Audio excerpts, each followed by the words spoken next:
உங்க பேரு? செல்வம். நீங்க வந்து பக்கத்து வீடு. சரி. ரொம்ப வருஷமா ஒன்னாதான் இருக்கீங்களா? இவங்க வந்து எங்களுக்கு ரிலேஷன் கூட இல்லைங்க. நாங்கள் வந்து இவங்க கம்யூனிட்டி வேறு, நாங்கள் கம்யூனிட்டி வேறு. நான் போலீஸ் இன்ஃபார்மர். நீங்களா? நான் ஓ, அதை வச்சு போலீஸ்கிட்டலாம் நல்லா இதாக இருக்கானே அப்படின்னு சொல்லிட்டு ஒரு மாதம் கழிச்சு பின்னாடி எங்கிட்ட சொல்கிறாங்க அவங்க. ஓ, அப்போ நீங்கள் போலீஸ் இன்ஃபார்மர்னு அவங்களுக்கு தெரிய வந்ததுக்கு அப்புறம் உங்கள்கிட்ட வந்தாங்க. சரி, உங்களுக்கு என்ன விவரம் தெரியும் இதை பத்தி? இருங்க ஐயா. என்கிட்ட சொல்லும் போது நான் வந்து சரி நான் கேட்டு பார்க்குறேன் அப்படின்ட்டு சிங்காரப்பட்ட ஸ்டேஷனுக்கு எனக்கு தெரிஞ்சவங்க வந்து ரைட்டராக இருக்காங்க. அவர்கிட்ட கேட்கும்போது இந்த இதில் நீ தலையிடாதரா, இதில் வந்து குமரேசன் தலைவர் தலையிட்டு இருக்கான், நீ இதில் தலையிடா அப்படின்னாங்க. அப்புறம் கெமிக்கல் ரிப்போர்ட்லேருந்து எல்லாமே அவர் தான் எடுத்துகிட்டு போனார். முழுகுசாமின்னு ஒருத்தர், இந்த பையனுடைய இது. அதுக்கப்புறம் எனக்கு தெரிஞ்சவங்களாம் அவர் யாரு? அவர் தான் ரைட்டராக இருந்தார். அவர் தான் அந்த பையனுடைய கெமிக்கல் ரிப்போர்ட், மூல ரத்தம் இதெல்லாம் எடுத்துகிட்டு போய் சேலம் ஹாஸ்பிட்டலில் கொடுத்தோம். நான் அவங்ககிட்டே சும்மா கால்குலேஷன் கேட்டுருந்தேன். அதுக்கப்புறம் எஸ்பி சார்கிட்ட போய் கேட்டேங்க. எஸ்பி சார்கிட்ட ரெண்டு டைம் போயிட்டு வந்தாங்க. போயிட்டு வந்த மாதிரி குமரேசன் ஆள் விட்டு நான் 6 மணிக்கெலாம் கூட்டிகிட்டு போகிறோம். குமரேசன் வந்து எனக்கு சொந்தக்காரன். கூட்டிகிட்டு போய் அண்ணன் இதில் தலையிட்டுருக்கேன், நீ இதில் தலையிடாத, 10,000 பணம் வேணும் வாங்கிக்க அப்படின்றான். உனக்கு 10,000 தரண்டா, நீ இதில் தலையிடாத அப்படின்னா. சரி நான் நம்மளுக்கு வரதில்லை அப்படின்றா. அன்றைக்கி சாயந்தரம் அந்த மறதுனால அந்த பொண்ணு மட்டும் கூட்டிகிட்டு வாங்க அப்படின்னா. அந்த பொண்ணும் கூட்டுன்னு இவங்க அப்பாவும் கூட கூட்டுன்னு வர சொன்ன தலைவர் வர சொல்கிறாங்க, வாங்க போகலான்னு கூப்பிட்டு போனோம். கூட்டிகிட்டு போன பின்னாடி ஒரு மாதிரி ரொம்ப ஒரு அசிங்கமாக பேசுகிற அளவுக்கு வந்தான். என்ன சொன்னார் இந்த பொண்ணு தனியாக கூப்பிட்டு போய்? என்ன சொன்னார்? நீ இங்கே இரு தம்பி, நான் அந்த பொண்ணுகிட்ட பேசுகிறேன் அப்படின்னா. கூப்பிட்டு போயிட்டு உனக்கு ஆம்பளைனோட வரலாம், எதுக்கு அங்கே இவனை வச்சுருக்கேன் அவனை வச்சுருக்கேன் எதோ இப்போ சொல்லுவோம் அப்படின்னு எதாவது பேசிட்டு. என்ன சொன்னார் அவர் வந்து? மேடம், புருஷன் வீட்டில் ஒரு இன்னொரு புருஷன் கேட்குதா, இப்போ போயிட்டு இவங்களையும் 2 பேர்த்தையும் சேர்த்து நீ இதில் போனேன்னா நான் உன்னை எப்படி சொல்லுவேன் அப்படின்னு 2 பேரையும் வெட்டிடுவேன், இன்னும் 4 நாள் தான் டைம். ஆனால் எங்கிட்ட எதுவும் பேசல, எனக்கு சொந்தக்காரனா எங்கிட்டலாம் அப்படிலாம் எதுவும் பேசல. எங்கள் மாமியாவும் அப்பா அது மாதிரி பேசும்போது அங்கே தான் மேலே இருக்கிறாங்க. எங்கள் மாமி எதுவுமே பேச முடியாது, மருமக அது மாதிரி பொண்ணு இல்லை, நல்ல பொண்ணு அப்படின்னு ஒரு வார்த்தை கூட சொல்லலைங்க மேடம். அமைதி சிரிச்சுனே அமைதியாயிட்டாங்க மேடம் எங்கள் மாமியா. இதெல்லாம் ஓகே செல்வம். நான் என்ன கேட்குறேன்னா, 3 மாசமா இந்த கேஸ் ஏன் நகரலை? 10 லட்ச ரூபா பணம் கட்டியிருக்காங்க டிஎஸ்பிலேருந்து இந்த ஸ்டேஷன் லோக்கலில் மட்டும். இவங்களுக்கு போஸ்ட் நீங்க எஸ்பி கிட்ட கொடுத்துருக்கீங்க, எல்லாம் சிஎம் கால் வரையும் போயிட்டு வந்துருங்க. அப்புறம் ஏன் இந்த கேஸ் இன்னும் நகரல?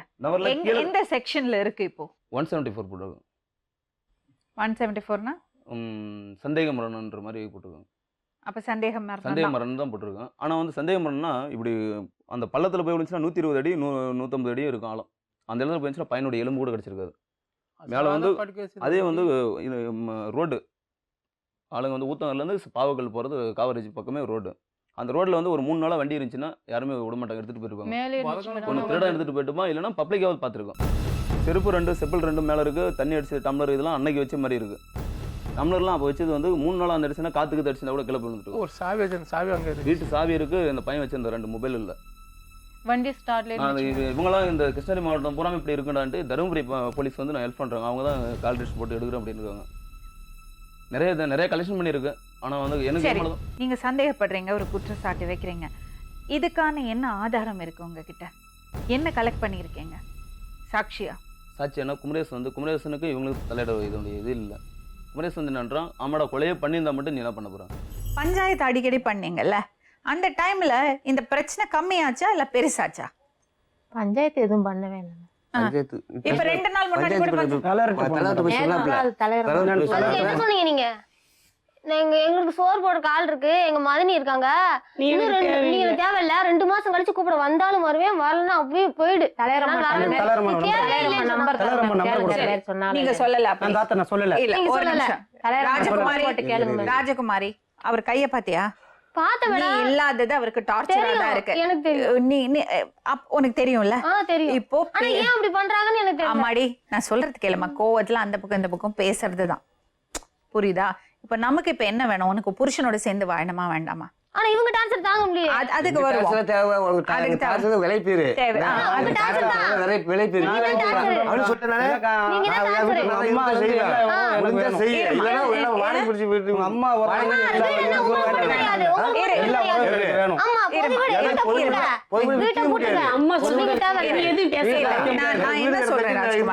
நாம இங்க உட்கார்ந்து பேசுறது ப்ராப்ளத்தை சால்வ் பண்ணறதுக்கு, கரெக்டா? நீ உன் புருஷனோட சேர்ந்து வாழணும். நான் ஒரு விஷயம் உங்ககிட்ட சொல்லிக்கிறேன், நடந்த விஷயத்த மறந்துடு. அதை கிளறிட்டு இருக்காது. கிளறிட்டு இருந்தா எல்லாருக்கும் கஷ்டம். புரியுதா நான் சொல்றது? அவரை பார்த்து வேண்டாம். என்னன்னா? உங்க இதே வேண்டாம், உங்க அதான், சங்கத்தையும் மறுபடியும் வேணாம். நீங்க ஆரம்பிச்சிட்டீங்களா? அந்த தம்பி பேச்சு எதுக்கு வேணாம். மிஸ் இந்திரன், நீங்க ஒண்ணு புரிஞ்சுக்கணும். அந்த பொண்ணோட சைடுல இருந்து அவ கரெக்டா தான் பேசுறா. அவ பார்த்த விஷயங்கள் அவளுக்கு தப்பா பட்டிருக்கு. அது தப்பா பட்டிருக்காது. என்ன பட்டிருக்கு. அதனால அவளை கம்ப்ளீட்டா நீங்க திட்ட முடியாது. ஏன்னா நீங்க தப்பா பேசல அவள்கிட்ட. அப்புறம் ஒரு சில சமயங்கள்ல நம்ம கண்ணால பாக்குறது கூட பொய்யா இருக்கலாம். ஏன்னா நம்ம மனசுக்குள்ள, நான் அவளை தப்பா சொல்லல, அவ ரொம்ப நல்ல பொண்ணு, ரொம்ப பாசமா இருக்கா புருஷன் மேல, ஓவர் அட்டாச்ட். அவளுக்கு வந்து புருஷன் மேல அவ்வளோ ஒரு பொசசிவ்னஸ். அந்த மாதிரி இருக்கும்போது நம்ம கண்ணை மறைச்சிடும். நம்ம கண்ணுக்கு முன்னால பாக்குறது விஷயம் கூட பொய்யா இருக்கும். புரியுறதா?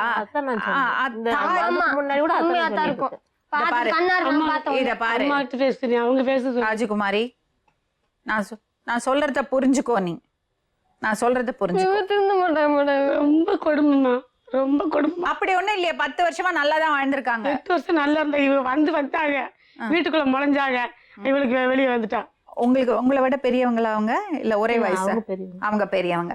சரி அம்மா, நான் அதான் சொல்றேன், எந்த ரிலேஷன்ஷிப் ஆனாலும் முத்துமாரி நம்ம கலாச்சாரப்படி ஒரு வரம்புக்குள்ள இருக்கணும். அந்த வரம்பு மீறிச்சுன்னா தேவையில்லாத பிரச்சனைகள் வரும். நீங்க உண்மையாவே இருக்கலாம், நீங்க தாயா கூட பார்க்கலாம். உங்க பையன், நீ 5 வயசுல இருந்து பாக்குறீங்க. நீங்க வந்து ஒரு பையன்கிட்ட எப்படி பழகுறீங்களேன்னு கூட இருக்கலாம். ஆனா அந்த பொண்ணுக்கு அப்படி கிடையாது. அவளுக்கு புருஷன், அவளுக்கு ஒரு பொசசிவ்னஸ் இருக்கும். புரியுதா நான் சொல்றது? நம்ம வெளியே பேசுறதுக்கெல்லாம் ஸ்டைலாலாம் சொல்லலாம். ஆனால் தினசரி வாழ்க்கையில் நடைமுறையில் அது சரிப்பட்டு வராது. எப்போவுமே ஒரு லைன் வச்சுக்கிறது நல்லது. நீங்கள் சும்மா அழுதுட்டு இருக்காதீங்கம்மா. ஒன்றும் இல்லை, உங்கள் பொண்ணுக்கு ஒரு பிரச்சனையும் இல்லை. இல்லம்மா, சங்க பிடிச்சி மேலே தூக்கிருக்காமா. அது ஒரு இந்த அம்மா என்ன பிரச்சனை பண்றாங்களா? இவங்க தான் மேடம். என்ன பண்றாங்க? அவங்க தான் மேடம். என்ன பண்றாங்க? அவங்க தான் பிரிச்சு கூட்டு போலான்னு ஐடியா பண்ணிட்டு இருக்காங்க மேடம். நான் பிரிச்சு கூட்டு போன்னு சொல்லமா? ஏன் நான் உங்களே சொன்னேன். அம்மா என்ன சொன்னாங்க? அவங்கள பெத்தவங்க. ஆமா, நான் உங்க ப்ரோகிராம் நிறைய பாப்பேன்மா. அம்மா உங்க அம்மா நிறைய பாப்பேன் டிவில. உங்க பொண்ணு மேல ரொம்ப பாசம். கூட்டிட்டு வந்தாங்க. இல்ல, பார்க்காம இருக்க முடியல.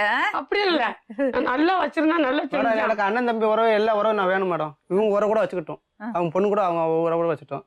எனக்கு வேணும். அப்படி இல்லைன்னு நான் வாழ மாட்டேன் மேடம். இல்ல கணபதி, ஒரு விஷயம் சொல்றேன். இவ்வளவு விஷயத்தை பார்த்துட்டு நீ போய்கிட்டே இரு, எங்க வீட்டுக்குலாம் நீ வர வேண்டாம். ஒண்ணு இவங்க வரணும்னு சொல்ல, இல்ல அண்ணன் தம்பி எல்லா உறவு முக்கியமா தேவை உங்களுக்கு. நான் அண்ணன் தம்பி உறவு வேண்டாம்னு சொல்லலையே. நீங்க எல்லாரும் இப்ப பேசிட்டு இருந்தீங்கன்னா அப்ப நான் பேசுறதுல அர்த்தமே இல்ல. நீங்க பேசுங்க. நீங்க என்னமா சொல்றீங்க? இன்னும் நீங்க பக்கத்துல இருந்தீங்கன்னா சரியா இருக்கும்னு நினைக்கிறீங்களா? இவங்க வாடகைக்கு போட்டு மேம், இப்போதைக்கு வாடகைக்கு. ஆமா, அவங்க மட்டும் வீட்டுல இருப்பாங்க. இந்த பாருங்க மேடம், பொருள் எல்லாம் அடகு வச்சு வீடு எடுத்து கொடுத்துருக்கோம். உங்களுக்கு மட்டும் தானே வீடு? பொருள் எல்லாம் அடகு வச்சு பங்குனா 2 பேத்துக்கும் ஒரு இது கிடையாதுமா. எல்லா அப்புறம் 2 ரூம் இருக்கா, 2 ரூம் தனியா இருக்கு. இந்த பாரு, உனக்கு சொத்து பிரச்சனையா இப்போ இதா? சொத்து பிரச்சனை இல்ல. அப்புறம் என்ன அவங்கள்ட்ட போட்டி போடுற? இல்ல, வீடுக்கு அவங்க சொல்றாங்க வீடு எனக்கு தான் சொந்தம் அப்படின்னு நான் நினைக்கிறேன். சொத்து பிரச்சனைக்கு வந்திருக்கியா இல்ல வாழ்க்கை பிரச்சனைக்கு வந்திருக்கியா? சொத்தே எனக்கு வேண்டாம். எனக்கு சம்பாதிக்கிறீங்கல்ல, சம்பாதிக்க மேடம். நீங்க பொண்டாட்டி வச்சு பாத்துக்க தெரியும்ல. சரி, இப்போ கொஞ்ச நாளைக்கு அவங்க வெளியே இருக்கட்டும். இருக்கட்டும் மேம். அது எனக்கு வெளியே நான் சொல்லிட்டேன். வெளியே நீ சந்தோஷமா இருக்கான்னு சொன்னேன். வெளியே போய் பழச மறந்துடு. அன்னைக்கு நடந்த விஷயத்தை நீங்க ஆமா, வெளியில என்ன போ சொல்றீங்க? அவங்க நீங்க வந்து பேசாதீங்க, வேலைக்கு போறேன் உங்க பொண்டாட்டி கூட வந்துக்கிறோம். இந்த மேடம் இந்த அப்படிதான் பண்ணுவாங்க. அது நடக்கும், கன்ஃபார்ம். அது அந்த ஒரு வார்த்தை சொல்லுதான் மேடம். அப்படிதான் பண்ணுவாங்க. அவங்க 2 பேரும் நல்லா இருக்கணும்னு தானே விரும்புறீங்க. தயவு செஞ்சு பிரச்சனையை ஜாஸ்தி ஆகாம பாத்துங்க. மேடம் எனக்கு நான் உங்ககிட்ட பேசணும்ப்பா, நான் வரேன். இல்லன்னா அவ இருக்குது. நான் வரேன் தம்பி. இல்ல நான் இந்த சூட வைக்கிறோம், நாளைக்கு எங்க தூக்கு மாட்டி சாவ, ட்ரெயின்ல அடிபட்டு சாவ மாட்டேன். வயசாவுக்கு இன்னும் போப்பா, குடும்பத்துல வாழணும். இன்னும் கேப்பா.